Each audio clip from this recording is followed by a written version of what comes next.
अगर आपने कांग्रेस का मैनिफेस्टो देखा हो तो राहुल गांधी ने जो मैनिफेस्टो सुनाया लोगों को, इंट्रोड्यूस करते हुए कहा कि जो आर्म्ड फोर्सेस से स्पेशल पावर हैं उनको कम कर दिया जाएगा अगर कांग्रेस की सरकार आई। मैं आपको एक रिक्वेस्ट करता हूं, जब हिंदुस्तान की जनता राहुल गांधी और उनके मैनिफेस्टो को सीरियसली नहीं लेती तो आप क्यों ले रहे हो?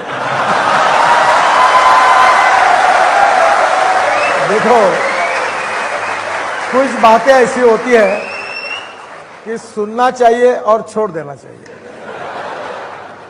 लेकिन ये बात तो सही है कि अगर हमारी आर्म फोर्सेस की पावर कम कर दी गई तो बहुत मुश्किल हो सकती है। उन्होंने ये भी कहा, ये बात वही आदमी कर सकता है जो पाकिस्तान का हितैषी होगा। जो हिंदुस्तान का हितैषी होगा ये कभी ये बात नहीं करेगा कि हमारे शूर जवानों की ताकत को कमजोर करने की बात कोई नहीं करेगा। अब आपकी अदालत में आपको सवाल पूछता हूं, क्या मुझे ऐसा एक भी सपना बताइए जो मैंने दिखाया और मैं पूरा नहीं किया या मैंने पूरा करने की कोशिश की? देखिए, आपने कहा कि दिल्ली से मुंबई का सफर 12 घंटे में हो जाएगा, दिल्ली से पटना का सफर 11 घंटे में हो जाएगा। अब यकीन ही नहीं होता कि पॉसिबल है। दिल्ली से मुंबई, गुड़गांव से अलवर, सवाई माधोपुर, झाबुआ, रतलाम, बड़ोदरा और मुंबई 120 किलोमीटर डिस्टेंस कम होगा। और नया ग्रीन एक्सप्रेस हाईवे 12 लेन 120 मीटर की विड्थ है। 60 पर लैंड एक्विजिशन हो गया और 60% कामों के वर्क भी अवार्ड हो गए। और 2.5 साल के अंदर मेरी कोशिश है कि दिल्ली से मुंबई का सफर 12 घंटे में होगा। और इस रोड में हमने 16,000 करोड़ लैंड एक्विजिशन पर बचाए हैं। और ट्राइबल और backward area of Rajasthan, Madhya Pradesh, Gujarat और महाराष्ट्र, इसका विकास, हरियाणा, इसका विकास होगा और नई स्मार्ट सिटी बनेगी और देश का ग्रोथ इंजन इस बैकवर्ड एरिया में जाएगा। आपने गंगा में पानी के जहाज चलाने की योजना बनाई तो फायदा तो प्रियंका गांधी ने उठाया, पूरा कैंपेन कर दिया उन्होंने।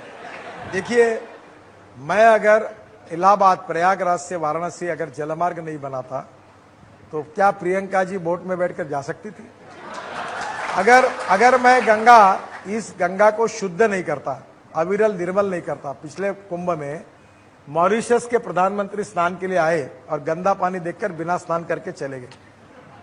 इस बार प्रियंका जी ने वो पानी उठाया और पिया। मैंने शुद्ध बनाया इसीलिए पी पाई।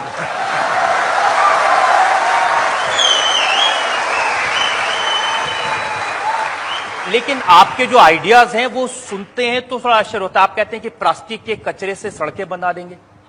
ऑलरेडी हमने ये मैंडेटरी किया है कि 10% वेस्ट प्लास्टिक और रबर या प्लास्टिक आप बिटुमेन रोड में डाल सकते हैं।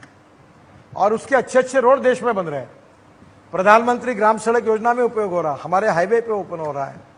और इतना ही नहीं तो जो ये स्टील इंडस्ट्री है उसका जो वेस्ट है स्लैग, उस पर भी जमशेदपुर में रोड बना। अभी बल्लारी में 150 किलोमीटर रोड में वो यूज किया गया और ये इन्वायरमेंट के लिए अच्छा है। हम पहाड़ खोदने के बजाय वेस्ट मटेरियल का उपयोग करें। मैं तो कोशिश कर रहा था कि दिल्ली मेरठ एक्सप्रेस हाईवे में, वो दिल्ली में वो जो गाजीपुर में शायद एक टेकड़ी है, वो पूरी बहुत बड़ा माउंटेन है कचरे का, वो पूरा कचरा निकालकर मैं एक्सप्रेस हाईवे में डालना चाहता था। पर वो कचरे को सेग्रीगेट कौन करे, इसी झगड़े में नहीं हो पाया और रह गया।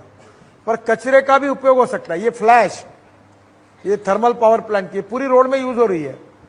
ये इकोलॉजी और इन्वायरमेंट के लिए अच्छा है। मैं एक बहुत अच्छी बात बार बार कहता हूं, conversion of waste into wealth. कोई कचरा नहीं है। It is depending upon the leadership, innovation, research that you can convert waste into wealth. और दूसरी बात कहता हूं कि knowledge, innovation, entrepreneurship, science, technology, research and skill, we name it as a knowledge, and conversion of knowledge into wealth and conversion of waste into wealth, ये मेरी बहुत ही favourite philosophy है और मैं लोगों को इसके लिए बहुत कहता हूँ। आपको बताने में मुझे खुशी हो रही है कि नागपुर का टॉयलेट का सीवेज वाटर हमने 100 करोड़ में बेच दिया है पावर जनरेशन के लिए।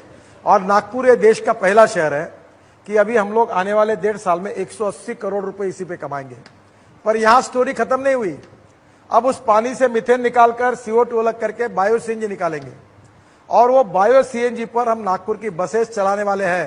ये सामने बैठा हुआ है, इसने 23 बसेस किट लगाकर इसी को काम मिला है, पूरी बसेस कन्वर्ट की है।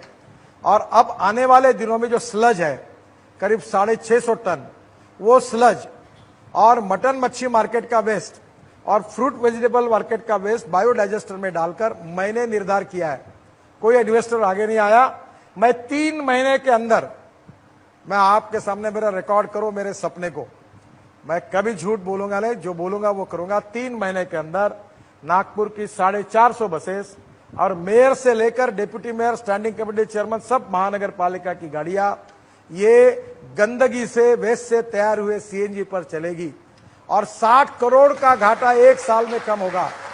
और इससे import substitute, cost effective, pollution free और वेस्ट टू वेल्थ का सपना पूरा होगा। और मैं 3 महीने के अंदर ये करके दिखाऊंगा। और यही एग्जाम्पल अगर देश में अनुकरण होता है तो लाखों युवाओं को रोजगार मिलेगा, देश का इंपोर्ट बेचेगा और प्रदूषण कम होगा।